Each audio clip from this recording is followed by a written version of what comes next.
For Halloween this year, I set out to compile a list of some of the scariest, horrifying, and downright creepy lore of the Halo franchise.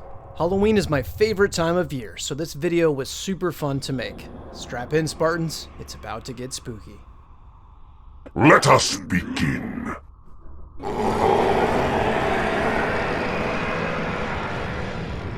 A radical fringe sect of the Covenant, this group of followers believed in the Covenant religion, but they subscribed to a much more extreme view than the rest of its members.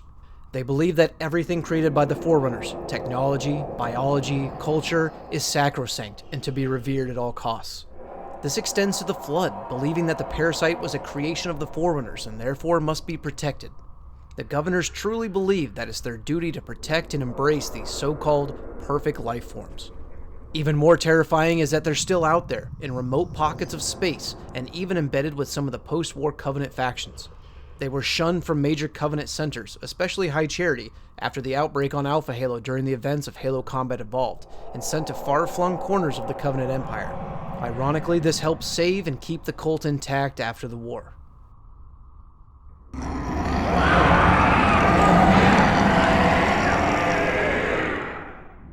During the end times of the Flood Forerunner War 100,000 years ago, the Flood had taken over large swaths of the Milky Way galaxy. Included in this space were over 500,000 star systems encompassing countless Forerunner worlds. Completely wiped out, taken over, and infected by the Flood, these massive regions of dead space were named the Burn by Forerunners. Locations that nobody dared enter, for they would only find misery and death. By the final days of the war, the Forerunners were near extinction, marshaling all the remaining resources, ships, artificial intelligences, and people to condensed pockets of space. Within the last decade of fighting, it was reported that over 2/3 of formerly Forerunner-controlled space had been consumed.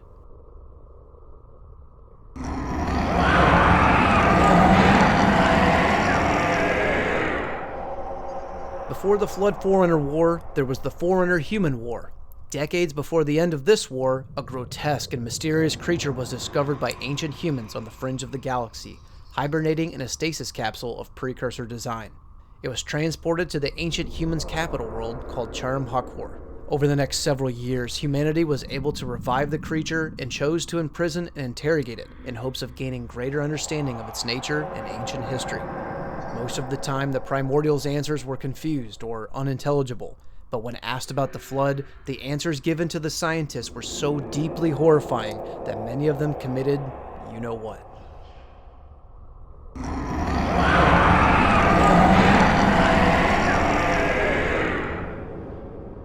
Perhaps one of the most infamous scary stories in Halo, the tale of the Mona Lisa is as much a horror story as it is a precautionary tale.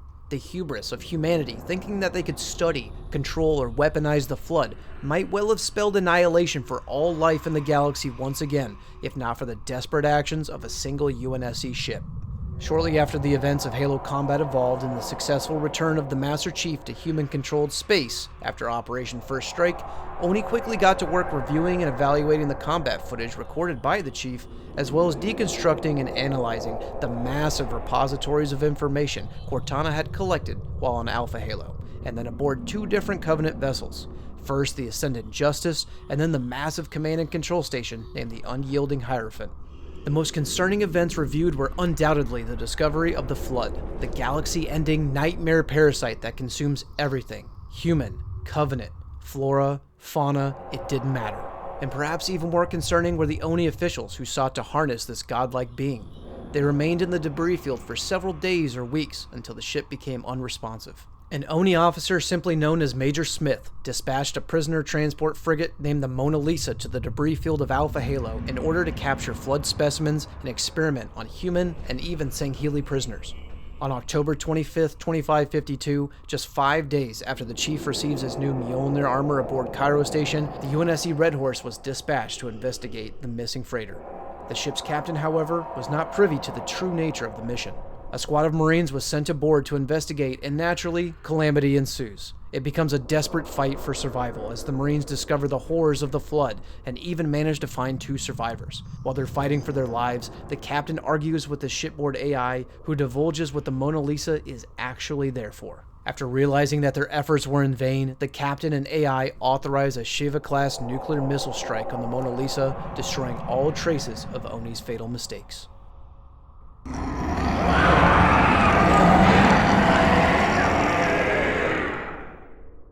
After the end of the Human-Foreigner War over 100,000 years ago, the Didact arrived to the human capital city of Charam Hakor to compose and/or kill the remaining human holdouts. It was during this time that the Foreigner forces discovered the Primordial. It was the Didact, the leader of military forces in the Foreigner Ecumene, that spoke with the ancient being, and after a time realized it was in fact a true precursor and was whisked away in secret to Zeta Halo for interrogation. And so it was. The Didact entrusted a contender-class Ancilla, Mendicant Bias, to interrogate the being. For the next 43 years, the AI remained on Zeta Halo, conversing with the Primordial, and unbeknownst to the Foreigner Council, slipping into insanity due to something called the Logic Plague. Think of flood infection, but for artificial intelligence. Having swayed Mendicant Bias to his cause, the Primordial began to oversee and redirect activities on the ring. Through the Foreigner Lifeworkers Communication Network, the Foreigners, like the Librarian, charged with protecting and caretaking of lesser species, the Primordial broadcasted signals to ancient humans on the ring, causing them to migrate en masse to flood research facilities. These terrifying locations became folklore to the humans living on the ring.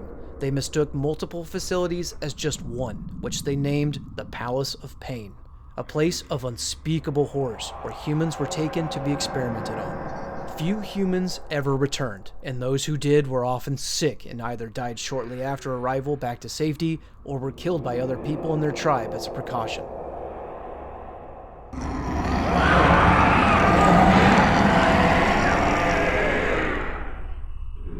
Next on our list is a tale of body horror for those out there who are into that sort of thing. During the events of Halo Combat Evolved, we relived the final moments of Private First Class Wallace Jenkins, a veteran of Harvest and countless other battles, including the Fall of Reach. Here we see humanity's first contact with the parasitic life form, known as the Flood. Hundreds of bulbous infector forms pour out of every door and vent within the room, rolling over and consuming his entire squad, including Captain Keyes himself. But the story doesn't end there for the Private. Because the infection forms were dormant for so long, many of them were in a weakened state, meaning it didn't completely overwhelm the hapless Marine at first.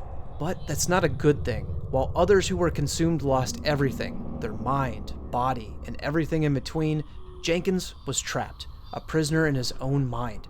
He watched helplessly and in horror as his body was controlled by an alien entity, moving and consuming while Jenkins could only watch and suffer.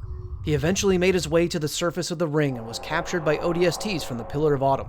From there, he was held captive, intended to be studied and cured if possible.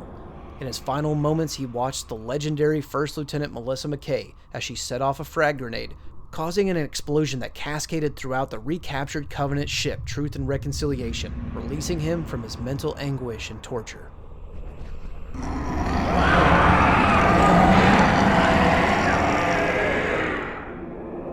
The Marines we see taken prisoner in Halo 1, 2, and 3 are rare sights. In the 27 years of war between the Covenant Empire and the UNSC, the only known prisoners were quickly interrogated for information, then discarded. There's literally only a handful of survivors after the end of the war. But while an unknown number of civilians and UNSC personnel were captured during the decades of war, many were taken simply for sport. The Jiralhane, called brutes by the UNSC and others, were animals in every sense of the term. We've all seen how much terror they can bring on the battlefield, and they have a game they like to play with their prey. When brute packs are bored or waiting for their next meal, they play with their food, and sometimes play a sick and sadistic game called tossers. This involved dismemberment, brutally ripping limbs from prisoners and tossed around for fun before their next meal succumbed to shock and blood loss. It had an especially demoralizing effect on most UNSC prisoners of war, seeing their comrades ripped literally limb from limb.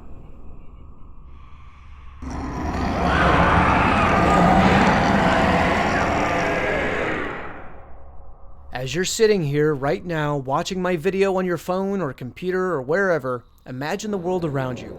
Peaceful, probably a bit quiet, and maybe even calm. Now imagine turning on your TV one day to see a massive fleet of alien ships descending from the heavens and destroying every single major city on the planet with all-consuming hellfire.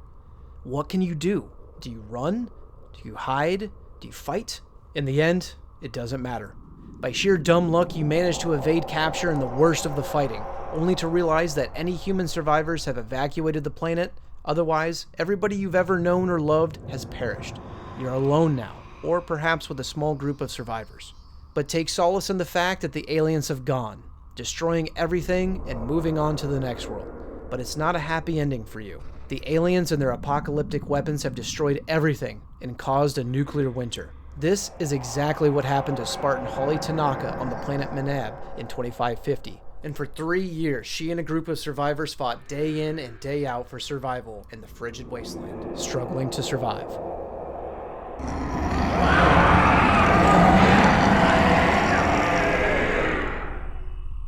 Marooned, to leave someone trapped and isolated in an inaccessible place. In the Halo universe, it's considered an egregious and illegal practice to leave people marooned and trapped on barren or underdeveloped worlds, left to rot, suffer, and scrape by an existence in total isolation. No help from the United Earth Government, the UNSC, or anybody in between. Thus was the fate of at least 2 different groups of pirates we know about from lore. The first group on a desert world named Netherop, and another group on the world of Atropos. The planet Netherop suffered a catastrophic event untold millennia ago and was transformed from a lush garden world into a nearly inhospitable hellscape. Think Tatooine. Scorching deserts, days and days of endless sun, and temperatures in excess of 120 degrees Fahrenheit.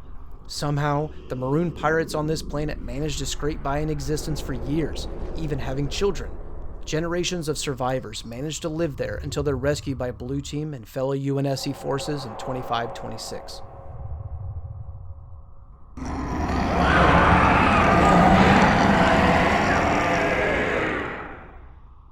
Bobby Kodiak was an ODST during the final years of the war, and by 2553 was associated with the Office of Naval Intelligence. He excelled as an ODST and was given exceptional training, becoming the leader of a remote contact team. Elite units that are highly skilled, meant for high-risk combat, deploying to hazardous, volatile, and hostile environments. And so he did. In 2554, the team traveled back to Installation 00, the Ark, to conduct asset recovery and understand the fate of the massive structure. The team was ambushed by terrifying creatures called Kafka. They were massacred, torn apart by claws and teeth. Bobby Kodiak barely managed to escape, but was grievously wounded in the process. As he lay dying in a cave, he was rescued by none other than the monitor of the Ark, 000 Tragic Solitude. But rescue might not be the right word. The monitor essentially took him prisoner as his plaything, intent on using him to activate the Halo array and wipe out all sentient life in the galaxy once again. And to do that, he needed a reclaimer's hand. The monitor saved the man's life, but at a terrible cost. He healed Kodiak by replacing several organs and appendages with mechanical parts, turning him into a true cyborg. His body became grotesque and marred with scars, burns, overgrown skin, looking more like a stitched-together Frankenstein than a veteran ODST. It was on the Ark that he remained, tortured in body and soul, in isolation until the arrival of his brother, Spartan Frank Kodiak, a year later. As the events unfold near the end of the novel Halo Hunters in the Dark, Bobby Kodiak sacrifices himself to disable the monitor and save his brother.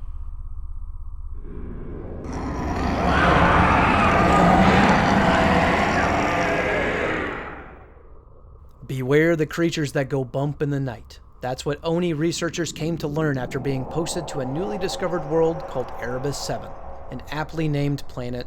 Erebus, referring to the Greek mythological personification of primordial darkness and the underworld, truly encompasses the nightmarish nature of this planet. Shortly after Oni teams arrived on the planet and began exploring and cataloging new flora and fauna, they discovered juvenile, carnivorous creatures dubbed anglers. They took them back to their bases for study, but this, however, would spell their doom in the days to come. Just like the T-Rex mom and dad in Jurassic Park 2, the adult anglers began hunting the researchers in search of their pups. But that's not the terrifying part. These creatures use their natural abilities to mimic sound and light to lure humans away from safety and consume them. And once the researchers began to understand their tactics, the creatures changed the game. They began destroying satellite uplinks, comm stations, and even power supplies from the human camps to isolate them, cutting them off from reinforcements and help. These creatures were truly walking nightmares. 15 feet long, 6 horns, razor-sharp teeth and claws, able to walk on 2 or 4 legs, with the ability to spit neurotoxin at the orifices of their victims to paralyze them for consumption.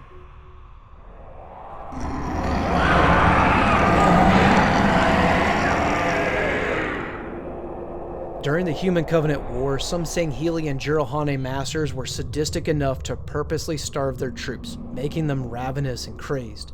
Such was the case during the invasion of Draco III in 2545, the homeworld of Spartan Edward Buck. After conquering the planet, the Covenant captured and gathered human survivors and fed them to starving grunts and jackals. The Covenant leaders chose to make this colony their own personal hunting grounds instead of glassing the planet like they usually do. After witnessing this atrocity via satellite uplink, Spartan IIs destroyed the occupying Covenant forces once and for all. After the invasion, the planet remained uninhabited for the rest of the war.